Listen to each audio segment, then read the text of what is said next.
Unfolding now, all 6 black Dems who boycotted State of the Union were just caught today. Lock them up. How dare they? By Cat Stevens for freedomdaily.com.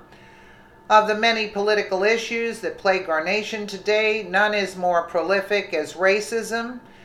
Maybe it's because of our history, or maybe it's because racism has become something defined by the people who feel it. However, regardless of why it's become such a hot-button issue, the black community in Congress seem to be ready to pin it on President Trump, and no one really knows why.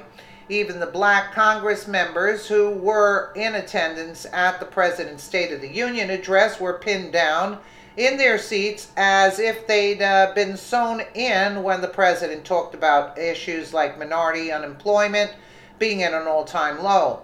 The issue that should have been have made them happy were still not enough because it was coming from President Trump.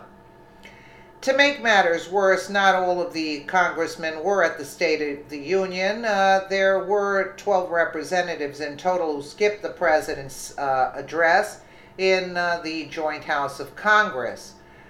Those 12, 6 are members of the Black Caucus, and along with our former Commander-in-Chief, they're buddies with a guy named Louis Farrakhan. That is significant because of what Farrakhan believes. Let's just say it's not very race relation friendly. The Daily Caller reports that these Democrats, along with Obama, were all found to have very close relationships with Farrakhan and don't even seem to be hiding it. Images of multiple congressional Democrats hugging, embracing, and coordinating with Louis Farrakhan have surfaced just shortly after a never-before-seen 2005 photo of Barack Obama and Louis Farrakhan was released to the public. The Obama picture was kept a secret by the photographer who took it because he believed it would hurt the future president's political career. The new images and videos show congressional Democrats, some of whom are still serving warmly, embracing Farrakhan in 2006 at a church in New Orleans. The footage was brought to light by columnist Gerald Beyer. Beyer has been tweeting the following images and video of the encounter. But maybe you're thinking that this is just a public relations thing. After all, politicians have to be nice to a lot of people, shake a lot of hands, kiss a lot of babies. However, the problem is that Farrakhan is more than just a passing acquaintance to many of those in Washington, and his preaching is far from helpful. The embrace of Farrakhan is problematic for Democrats, in part because of his history of preaching deeply anti-Semitic, anti-white rhetoric, according to previous Daily Caller reporting. Farrakhan claims Jews caused the Holocaust. Farrakhan calls Jews satanic.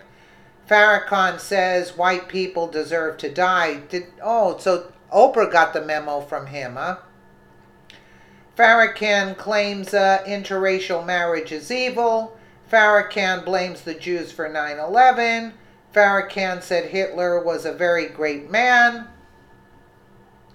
Hillary Clinton regularly called for Obama to reject and disavow the teachings of Farrakhan when she ran against him in 2008 Democratic presidential primary. Yeah, she'll go either way. Farrakhan, leader of the black nationalist group Nation of Islam, has a decades-long track record of spouting hates against Jews, gays, white people.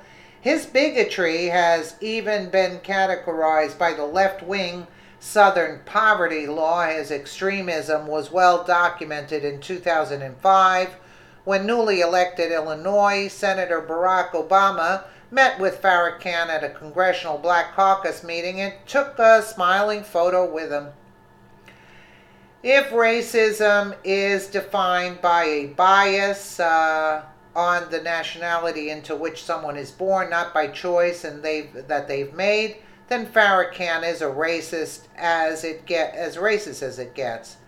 And this isn't just a passing let's keep the race pure kind of racism. It's an actual hatred of certain people. Here's more from one source about some of the more disturbing teachings of this. The best buddy of Maxine Waters, Barack Obama, and other Black Caucus members. Satanic Jews. Farrakhan has constantly described Jews as the synagogue of Satan and claimed that the satanic Jews control everything and mostly everybody. In 2011, he said, some of you think I'm just somebody who's got something out for the Jewish people. You're stupid. Do you think I would waste my time if I didn't think it was important for you to know Satan? My job is to pull the cover off of Satan so that he will never deceive you and the people of the world again.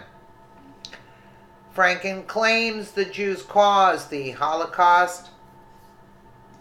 The Jews have been so bad at politics, they lost half their population in the Holocaust. They thought they could trust in Hitler, and they helped him get the Third Reich on the road, Farrakhan claimed in 1998. White people deserve to die, and they know, so they think it's us coming to do it, Farrakhan said in 2015. He also called white people white devils. Potential humans who haven't evolved yet and sinful by nature. Blames Jews for 9/11. Repeatedly accused the Jews of being behind the September 11 terror attacks, which he claims was a false flag attack. In 2015, for example, he claimed that there were many Israelis and Zionist Jews in key roles in the 9/11 attacks and claimed that many Jews received a text message not to come to work on September 11th. Farrakhan claimed in 2016 that Osama bin Laden didn't destroy the Twin Towers. That was a false flag operation to take the world's attention away from the great disunity in America after George W. Bush stole the election. Farrakhan claims interracial marriage is evil. Hollywood Jews are the chosen of Satan for promoting gay marriage. Hitler was a very great man. Who wants to listen to this crap? Not me. Okay, so in other words, who does he believe in? There you have it. There's your answer, folks. And that's why this has to, this is just disturbing to say the least. Wake up, America, because we're being overrun. Let me know what you guys think in the comments below. And again, thank you so much for watching.